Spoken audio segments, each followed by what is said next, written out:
Eh bien, bonjour à toutes et à tous. Nous sommes très heureux de vous retrouver pour ce nouveau rendez-vous de J'améliore mes pratiques.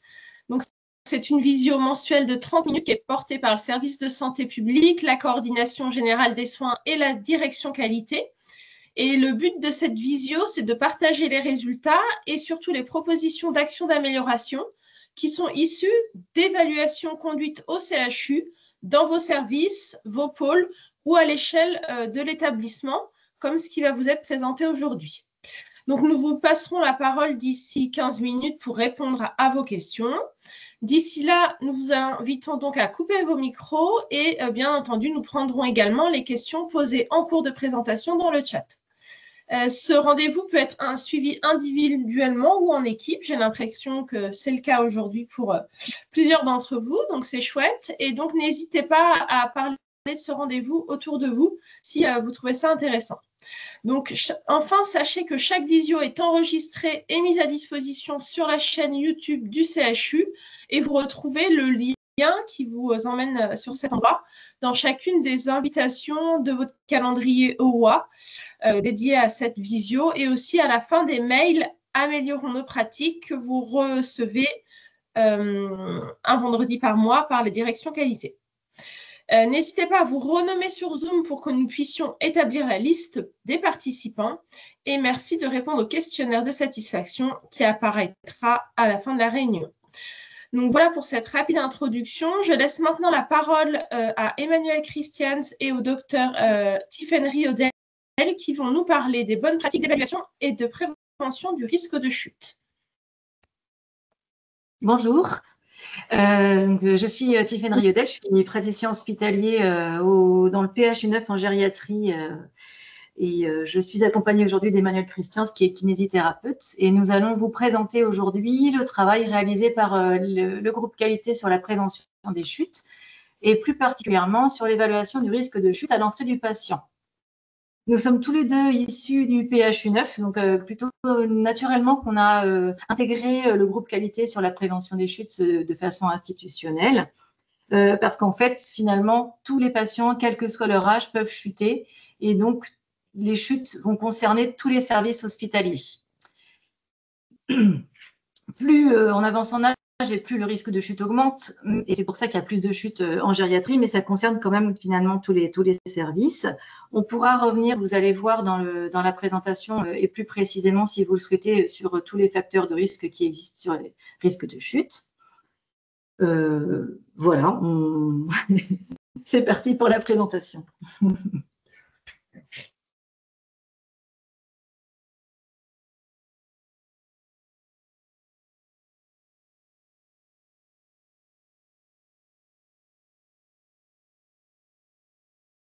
Excusez-moi, vous avez coupé votre micro.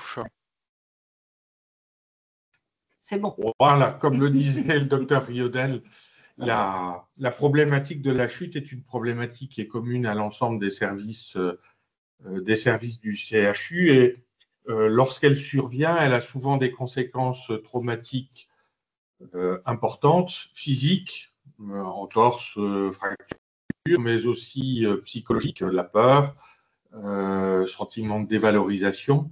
Et ce qui apparaît, c'est que souvent, la chute peut être sous-estimée par, la conséquence des chutes peut être sous-estimée par les soignants. Il y a eu une étude en 2019 qui portait sur des patients, des personnes âgées chuteuses et qui montrait que 8% des chutes qui avaient été considérées comme sans gravité par les soignants et qui n'avaient pas justifié d'intervention médicale avaient au final altéré la qualité de la marche des personnes chuteuses. Donc cette notion de chute est importante et chez une population fragile, elle est souvent lourde de conséquences puisqu'elle va avoir un impact souvent fort sur le risque d'entrer dans la dépendance, sur l'augmentation de la durée d'hospitalisation et sur la mortalité dans un second temps quelquefois. Donc, l'évaluation du risque de chute est vraiment quelque chose d'essentiel. Le dépistage des patients à risque et la mise en place d'action de prévention sont des éléments vraiment indispensables pour réduire les chutes et leurs conséquences. Alors, donc, concernant ces trois axes, finalement, dépistage, évaluation et mesures de prévention, c'est comme ça qu'on a commencé à travailler dans le groupe institutionnel et pour faire finalement trois sous-groupes. Parce que finalement, et en particulier, les missions qu'on a précisées, c'était d'évaluer le risque de chute à l'entrée du patient hospitalisé à partir des données recueillies à l'entrée du patient et analysées lors de l'entretien d'accueil personnalisé afin d'identifier les risques et de mettre en place des actions de soins adaptées. Donc, c'est toujours de la même façon, une autre façon de dire qu'on essaye de sensibiliser les soignants au risque de chute dès l'entrée du patient avec des outils intéressants déjà évalués et ensuite de faire le suivi pendant l'hospitalisation du risque de chute ou prévention secondaire s'il y a eu une chute. Voilà, donc 3 sous-groupes de travail mis en place avec comme objectif d'essayer de sensibiliser les soignants à l'importance du dépistage et à la mise en place d'actions de prévention primaire, des outils destinés à guider les soignants en cas de chute, donc dans les bonnes pratiques, comment faire dans la prise en charge immédiate, d'accord, et la mise en place d'actions de prévention secondaire. Et donc des outils ont été élaborés par ces 3 sous-groupes et ces outils ont été présentés en commission de soins. Et ensuite, dans un second temps, il y a eu un audit réalisé en février 2024 qui cherchait à savoir si les patients à risque de chute étaient bien identifiés dans le DPI, si il y avait des actions de prévention primaire qui étaient mises en place, si en cas de chute, ces chutes étaient bien déclarées et si des actions de prévention secondaire étaient mises en place à la suite de ces chutes.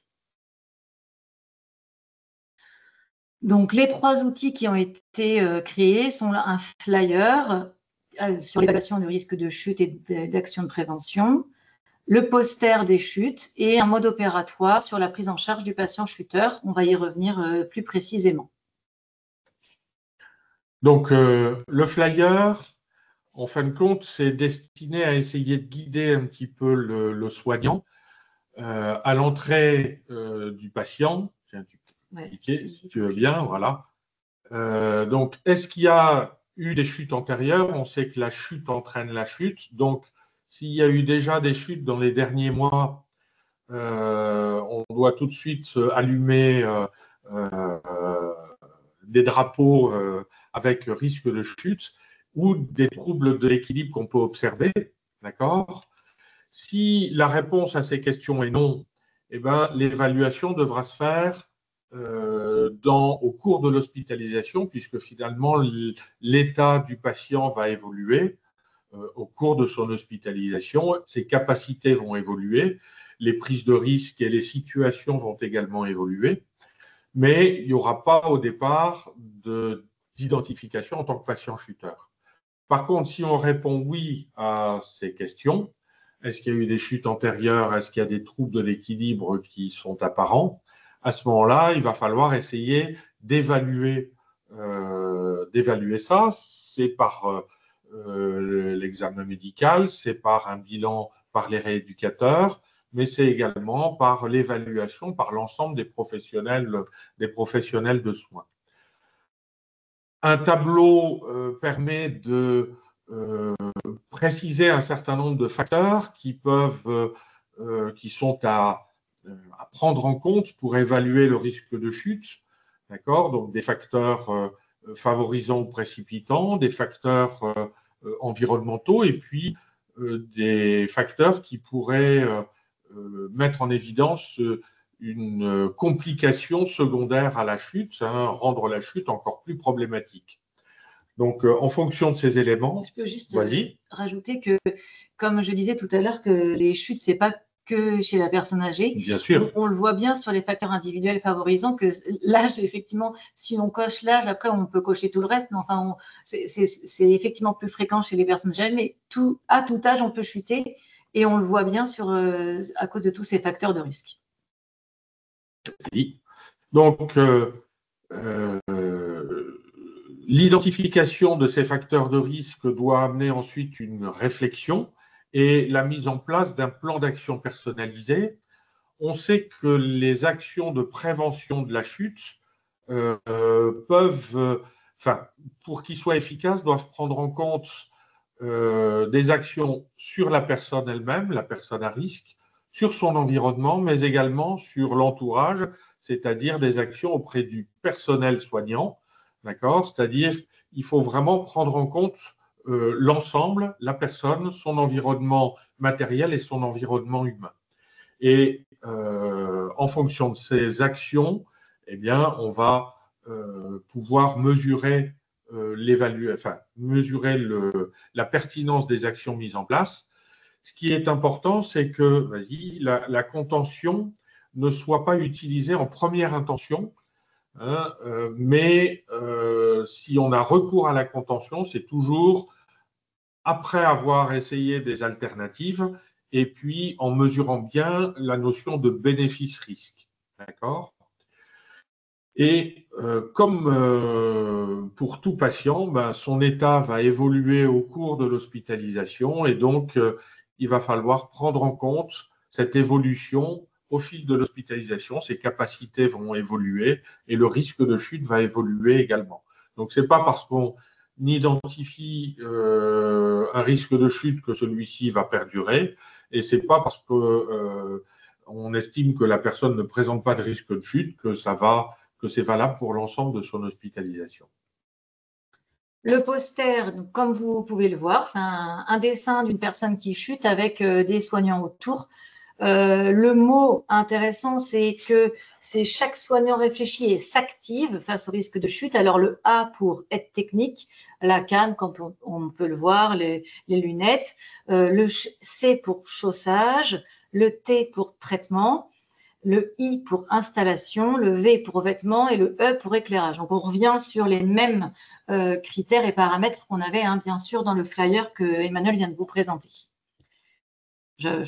Oui, c'est simplement pour montrer que ce sont souvent des actions qui sont… Du bon sens. Voilà, c'est du bon sens et l'importance que les professionnels soient sensibilisés parce que s'il y a deux chaussures à disposition pour le patient, choisir celle qui va être la plus adaptée parce qu'elle aura un peu de talon, parce que la chaussure sera mieux fermée, que les aides techniques doivent être laissées à disposition de la personne, etc. C'est souvent simplement du bon sens. Les vêtements, si on a la possibilité de mettre une ceinture et d'éviter que le pantalon ne tombe sur les chevilles, ça facilite les choses. Et puis le mode opératoire, celui-ci va décrire et préciser les modalités de la prise en charge du patient qui vient de chuter, comment faire pour le relever, évaluer les dommages de la chute, comment tracer dans le dossier patient, et ensuite comment faire la déclaration de la chute dans le DPI. Alors, ces outils, vous pouvez les retrouver sur intranet. Donc, quand vous allez sur intranet, vous avez en bas à droite une petite icône le patient et quand vous cliquez sur son parcours, vous tombez sur le kit parcours patient et vous allez au niveau de prévention des chutes et vous tombez sur les différents outils qui sont là à disposition.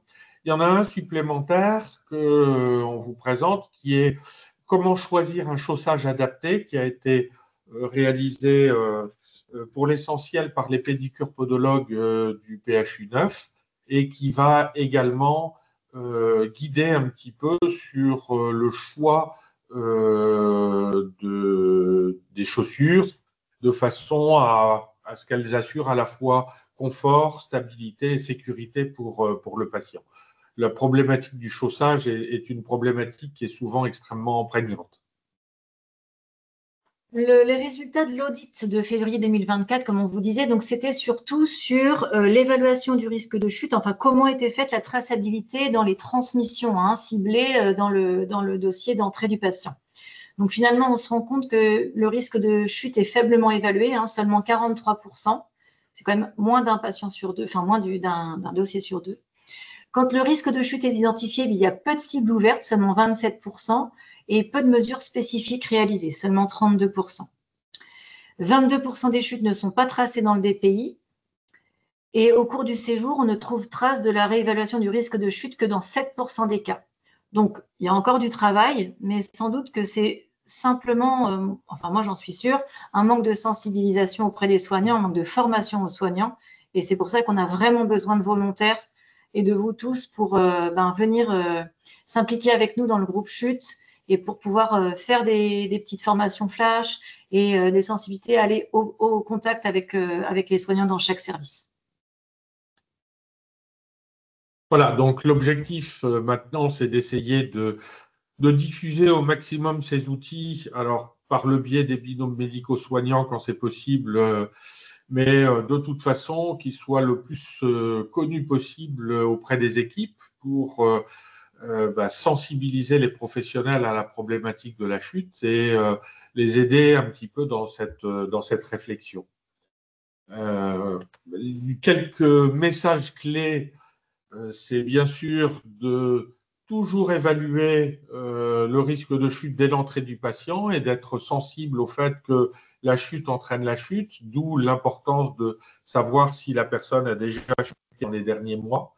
Bien sûr, si elle présente des troubles de l'équilibre qui sont flagrants. Et puis surtout de réévaluer en permanence le risque de chute au cours de l'hospitalisation, puisque ce risque va évoluer. Le cas échéant d'ouvrir une cible, ce qui va amener forcément une réflexion et une attention particulière à cette problématique.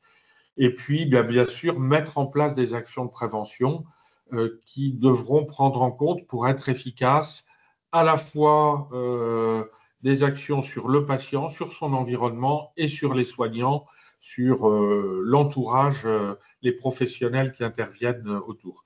Si les actions n'agissent que sur un seul de ces éléments, ça ne suffira pas. Donc, pour conclure, un grand nombre de chutes peuvent être évitables. C'est à la portée de tous de dépister un risque de chute. C'est évaluer l'environnement, installer le patient, évaluer la vigilance du patient qui vient d'arriver, s'il n'est pas très vigilant, c'est sûr qu'il a encore plus de risques de tomber. Voilà, c'est sensibiliser les gens. Et donc, grâce à notre présentation, là, vous avez pu voir tous les outils qui sont disponibles pour vous et qui peuvent vraiment vous aider à prévenir le risque de chute et ensuite à mettre en place des mesures de prévention qui sont efficaces. Merci.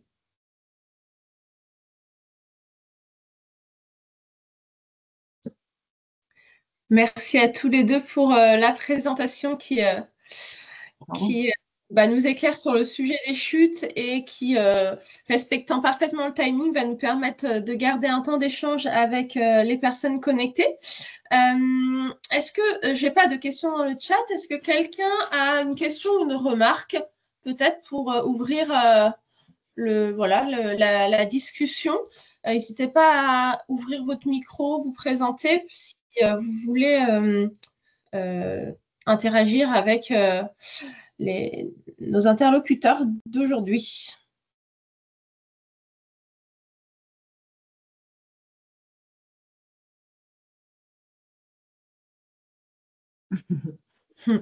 Juste peut-être, les questions que je me posais, c'est finalement, vous avez dit identification du risque de chute à la portée de tous. Donc, dans la macro-cible d'accueil, peut-être on peut rappeler comment ça se présente, quelles sont les questions ou quels sont le premier niveau de repérage qu'on attend de tout soignant finalement à l'accueil d'un patient, comme vous avez dit que ça concerne tous les patients de l'hôpital. Qu'est-ce qu'on attend comme des soignants dans la macro-cible d'accueil qui recherchent pour identifier le risque ou le non-risque de chute? Oui, effectivement. C'est vrai qu'on aurait pu le montrer. Je crois que c'est que 2 ou 3 questions. On aurait pu le remontrer là, mais non, parce que c'est des noms de patients. Je crois qu'il y a 3 questions. Êtes-vous déjà tombé? C'est des chutes antérieures. Voilà, ça c'est sûr. C'est surtout ça en fait. Je peux regarder. Je ne sais plus moi. Est-ce qu'on peut voir? On l'avait dans les. Je me mets sur une macro cible.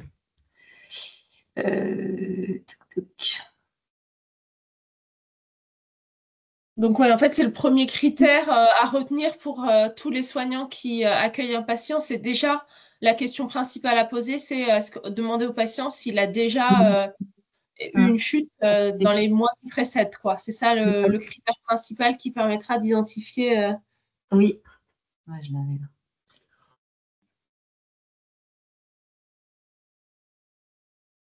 De toute façon, après, il y a pas mal d'autres choses qui vont être, je dirais, sonner un petit peu le signal d'alerte. C'est, tu vois, c'est le deux-là. patient a déjà chuté, le patient présente des troubles de l'équilibre. Mais déjà, c'est un bon exemple, là c'est marqué oui, il n'y a rien après. Si il utilise une aide technique, s'il a des problèmes de continence, s'il a des antécédents neurologiques, des problèmes rhumatismaux, enfin des problèmes d'arthrose, il y a déjà des aspects, s'il y a des troubles cognitifs, il y a déjà un certain nombre d'éléments qui vont alerter un petit peu sur une vigilance particulière auprès de la personne. Mais de toute façon, dans la macro-cible d'entrée, c'est ces 2 aspects-là. Hein. C'est ça. En fait, l'audit, c'est pour ça qu'on voulait faire le plus simple, mais pour l'audit, c'était vraiment seulement ces 2 questions-là sur l'évaluation de risque de chute. Le patient a déjà chuté, oui, non. Le patient présente de troubles de l'équilibre, oui, non, et c'est précisé. Mais effectivement, sur la macro-cible d'entrée, dans mobilité, là, c'est beaucoup plus, on peut beaucoup plus facilement préciser les choses. Donc, sur l'autonomie des déplacements, sur la présence d'un handicap moteur ou sensoriel et sur la présence de prothèses ou de matériel de suppléance. Tout est bien décrit et c'est assez facile à remplir. La notion d'appréhension aussi est quelque chose d'important, c'est-à-dire dès qu'une personne exprime de la peur ou qu'on la ressent quand on l'accompagne dans les transferts, c'est quelque chose, à mon avis, qui doit alerter également.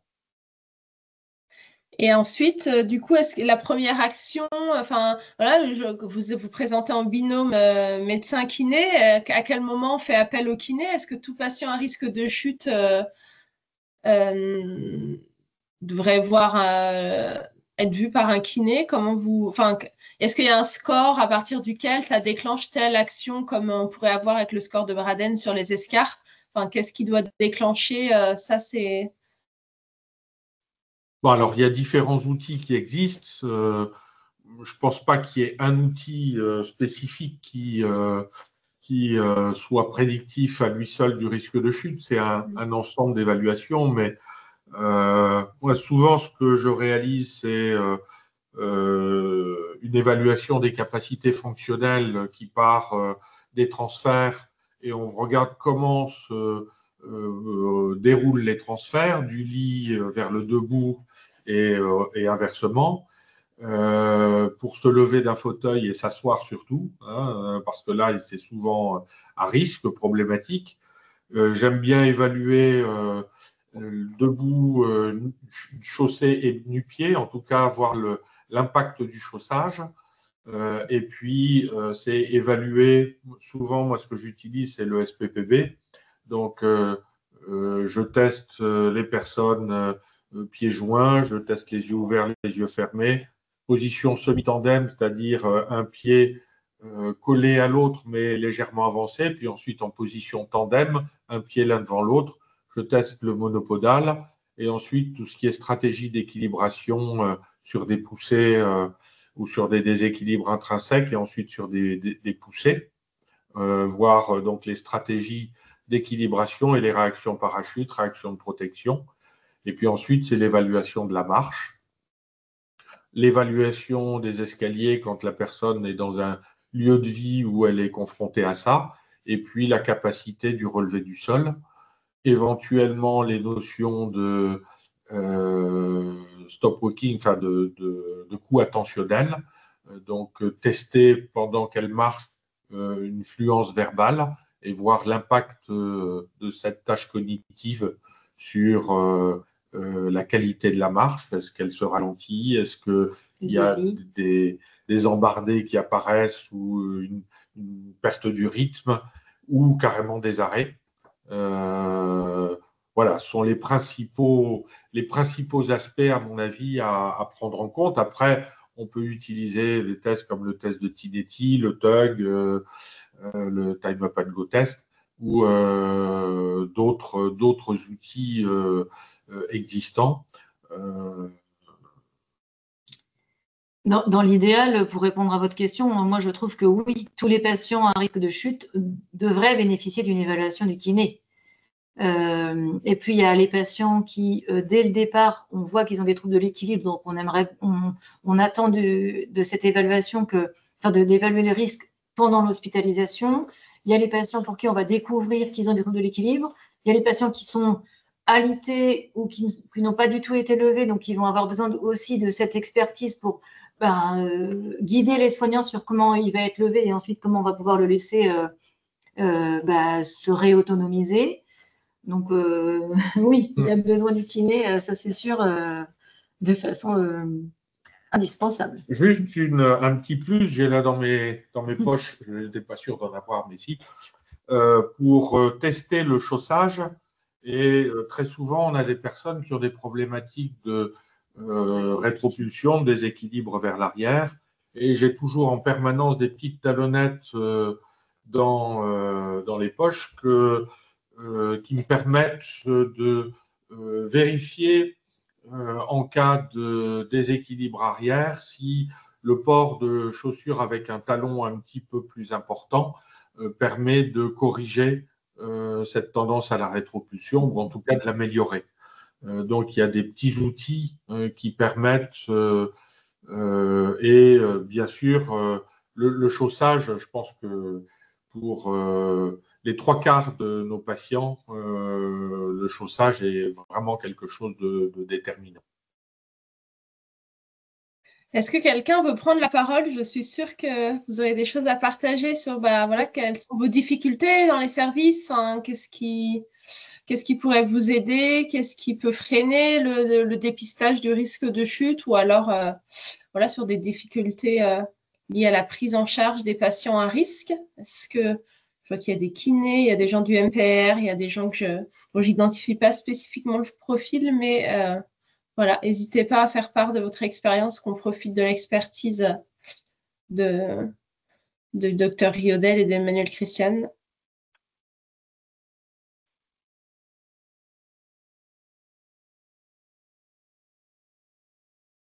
En tout cas, donc vous avez vu où les outils peuvent être retrouvés, du coup, à la fois sur la GED et sur intranet au niveau du parcours patient. Donc, n'hésitez pas à retrouver ces documents. Peut-être je peux partager avec vous la date de la prochaine visio J'améliore mes pratiques. Si certains veulent prendre note, elle est déjà dans les agendas, mais ce sera donc le 16 octobre. Donc, une visio J'améliore mes pratiques dédiée à la préparation de la visite de certification qui sera présentée donc par Madame Descamps, la directrice qualité de l'établissement, et Monsieur Lignel, du coup, le coordonnateur général des soins. Donc, une présentation en binôme du plan d'action certification HAS 2026 le 16 octobre à la même heure, donc à 14h30, sous ce même format visio. Donc, je rappelle que tout ce qu'on s'est dit aujourd'hui, nous allons pouvoir repartager cette visio sur la chaîne YouTube du CHU. Merci à tous les deux et merci à tous d'avoir participé à ce temps d'échange. Merci beaucoup. Merci.